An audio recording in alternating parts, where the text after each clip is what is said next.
Well, hello, everybody, and welcome to podcast episode number 2, Life, Love, God, the autobiography of Norman Paulsen, a direct disciple of Paramhansa Yogananda. And we're on chapter 2, page 13, and let me read the words of Brother Norm. Norman came in the call. Want to go for a walk with your dad? Father Sun was gently clearing paths through the early morning mist as he climbed higher in the east. Let's go to China Creek. The creek lay along the foothills to the west of town and was a fairyland of willows and ferns. It was one of my favorite places. Dad and I would sit there for hours and just listen. There was a large population of feathered friends who lived there. Loud conversations were not uncommon. The murmur of the friendly creek whispered a poem as it moved from pool to pool. Son, listen to the wind coming in from the ocean at surf. It's rough today. I can hear the thunder of breakers. I stopped to listen to the distant booming sound. I was feeling the warmth of Father Sun creep into me, chasing away the morning chill. And here before me I beheld the great spirit of Mother's and Father's nature as if from within, projecting all objects and creatures, wondrous, incredible. A frog croaked, his approval, just as a raven shattered the stillness with his awkward reply. So, China Creek is a section of San Miguelito Canyon at the bottom, a portion of the San Miguelito Creek at the bottom of San Miguelito Canyon. And that part, the creek runs from south to north and then takes a sharp turn to the west before making another turn to the north to join the San Ynez River. And that little section, the westward flow, was called China Creek because in the olden days, there was a small community of Chinese immigrants that would launder clothing on that spot on a regular basis. Several weeks ago, I found an accessible area of the creek and meditated there for a time. And I could hear the wind through the willow trees on the other side of the creek. And I could hear many different birds. This peaceful area, now filled with homes and fences, is just a short walk from their home on K Street. The picture here is taken across from the next to the old creamery, which was a part of Rietzon's dairy. Brother Norm maintained his love for Mother's nature throughout his life. He loved sailing on the ocean and feeling the wind and spray in his face, and he loved animals. He was particularly attached to horses. He wrote in Sacred Science, Nature, the mother of life forms in her infinite variety, is the supreme teacher. Study her, for she springs forth from the imagination of our Creator. More time should be spent deeply studying, observing, and meditating on nature. The mother of all life forms exists in the forests and valleys, the mountains and streams, and in the wind and the sea. Be alone in nature. Meditate there with all her life forms and listen. So too often, we're trapped inside of office buildings or working or on the highway or in places where there's so much man-made objects and noises. And without that solitude, we're missing a great opportunity for introspection and meditation. If we look at history, many of the masters sought solitude. Moses sought solitude on the mountain when he heard God's call. Buddha sat to meditate underneath a Bodhi tree for 49 days. And many sadhus today in India still meditate in caves in the Himalayas. All of these masters sought solitude and connection with nature. Every year I spend a week or two in the wilderness, and unless you've experienced it, there's no words that I can use to adequately describe the joy of being totally surrounded by Mother's nature. Everything you hear or see is the beauty of and work of Divine Mother. You are surrounded by Divine Mother. And meditation is glorious when you're not encircled by all the man-made, manufactured structures in our society like roads and cars and homes and malls and cell phones and music and television. It's an opportunity to be alone with Spirit. One of my favorite activities in nature is to take a book such as this one, read a brief section, and meditate on it. On the day that I took the photo of China Creek, I read the paragraph in this book, and then I sat down and meditated for a while next to the creek, listening to the babbling water and the sound of the birds and the wind. The peace, the love, the sweet vibrations, and the closeness of spirit that I felt was a testament to me that I was in the spot where Brother Norm and his father Charles had come and done the same thing many years earlier.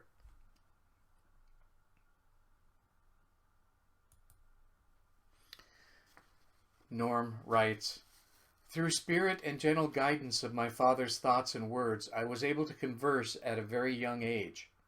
Still remembering the events of other existences, awakened beings approaching the earth and the vision of a new birth can look back through the corridors of times past, for their book of life lies open to them.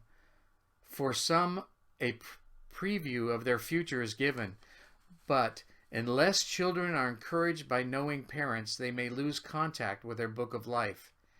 In studying my book of life, I became aware of the authors, Spirit the Father, Spirit the Mother, and all their offspring, the Spirit children. My father was a child of the Spirit, born remembering his past." So in chapter 1, Norm wrote, and this was his father speaking, "I am so very sad and lonely here. No one understands me, no one. My wife tries to find me, but finds me too withdrawn in the spirit. Long have we been friends, and again we meet. My spirit is fixed on rebirth here. Our lives must be joined together for a time." So, Brother Norm's father, Charles, because of his great intuition and his spiritual advancement, was able to recognize Norm's astral body as it entered the earthly plane and a pregnancy began. And we learn here that Brother Norm's father had been with Norm in previous incarnations and they were familiar with each other. We also learned that both Brother Norm and his father had access to their own book of life, meaning they could recall previous incarnations and the karma associated with those previous lifetimes. Your book of life is held at your root chakra. It contains each soul's records of their journeys through many incarnations outward in creation. But there's a word of warning here for parents and grandparents.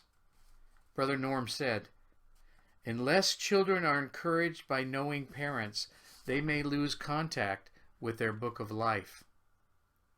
So we as parents and we as grandparents and as adults should always encourage children if they have strange memories of past lives.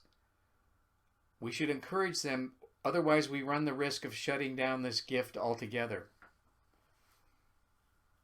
So I'll just share with you a story of my own grandson, Julian. When he was about 4 or 5 years old, they were running late for school, and my daughter was a little bit upset with him for his tardiness and slowness in getting ready that morning. And when she got in the car, her heart softened, and she looked back and she was going to apologize to Julian. And Julian was smiling. And she said, "What are you smiling for?" "I just got angry with you, and I said some cross words to you that I didn't really mean." And he smiled and said, "Don't worry, Mommy. I said the same thing to you when I was your father." My daughter didn't know what to do. She just said, "Oh, okay." But she didn't discourage him, and that's the important thing. We don't want to discourage our young people from these gifts that they carry with them at birth. Norman went on to write, "One night I was perplexed. All day long, images of a former lifetime had flashed before my consciousness. I found Dad in the front room listening to the news on the radio. I placed both my hands on his knees as he was rocking, forcing him to stop and listen. 'Dad, who was I when I was here before?' He stopped rocking and picked me up, shaking me a little. 'Norman, what are you saying? How do you know you were here before?' 'Dad, I know I was here, but I can't remember what my name was anymore.' He put me down and said, 'Go on to bed. Someday you will remember well.' So Charles, instead of shutting down his son Norman's thoughts and visions, and saying something that would damage his gift, encouraged his gift and let him know that there would come a time in his life that he would understand. Norman wrote about his father. He said, "Without a sense of sight, he was forced to dwell in the most part in the world of spirit. My father never lost contact with his book of life, and for this reason, he was able to recognize me when I came to him. He treasured me as his only true friend from the beginning. All he had learned and felt that was of value he transferred to me by the medium of spirit. He cast his cloak upon me." Now, when I first read this paragraph, I kind of read right over that casting of the cloak, and I thought, where does that come from? Well, casting his cloak is a reference to the Old Testament, where the prophet and guru Elijah, preparing for his death, cast his cloak upon his disciple Elisha, which according to Yogananda meant that he gave all of his spiritual power and knowledge to his disciple. In the same sense, Charles was advanced spiritually. He had a high level of consciousness, partially due to his previous incarnations and partially due to his blindness, and he had made it his mission to pass this on to his son. Swami Kriyananda said this about souls who are reincarnated together. We know here from what we've read that Charles and Brother Norm had incarnated together and had associations in previous lives. We know that from the story of Brother Norm and Yogananda that they had previous life together. Now, Kriyananda said this about souls. He said, "In the same way, too, the soul develops the gravitational pull to form meaningful and lasting relationships with other souls. Gradually, in its outer life, it and others whom it is spiritually compatible form great families of souls that return to Earth or to other planets to work out their salvation." Fascinating. I believe that people that are involved in Sunburst were called to Sunburst because their soul was drawn to other souls that they had known or associated with in other lifetimes. I think this is important for us to remember as Sunburst members, that we're all brothers and sisters, and we've had dealings with each other in past lives. And it's made our soul's journey better. It's allowed our soul to develop faster.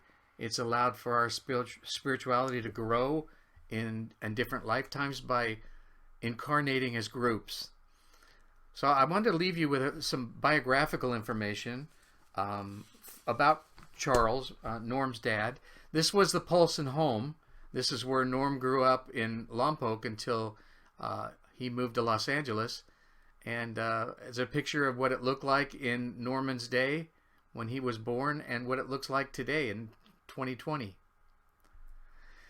These are pictures of Charles' parents, Peter and Carolyn Poulsen, and a photo of all three of their children, which included Norman's father, Charles, Norman's aunt, Elna, and Uncle Lawrence. These are some items from Charles's youth. An article from the Lompoc Record describing that this 5.5-year-old boy, Charles, had been pronounced by doctors to be blind and would never get his sight back.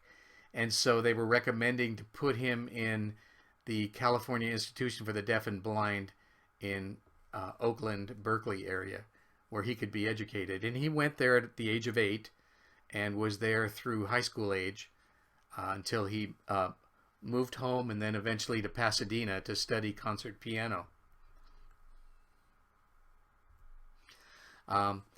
There's an article on the left about Charles Poulsen as a young pianist.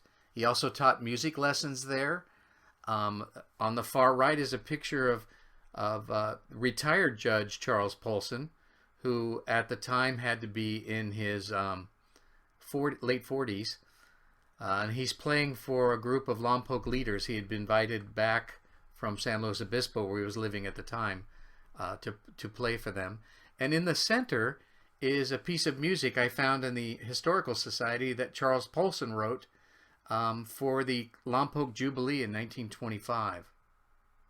So he used to play in the old Lompoc Opera House or theater for the silent movies, and he had quite a bit of publicity because he was an excellent pianist. This is Charles Poulsen on the left with his wife Eileen, who he met in Pasadena, and baby Norman, who's standing there in the front looking at us all.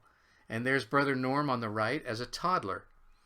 And so that concludes our podcast for this week, and next week we'll take up on the second half of chapter 2. And I would definitely encourage you to order your copy of Life, Love, God. And please read ahead or read after these podcasts and meditate on the things that we've talked about. But thank you, friends, and we'll see you next time.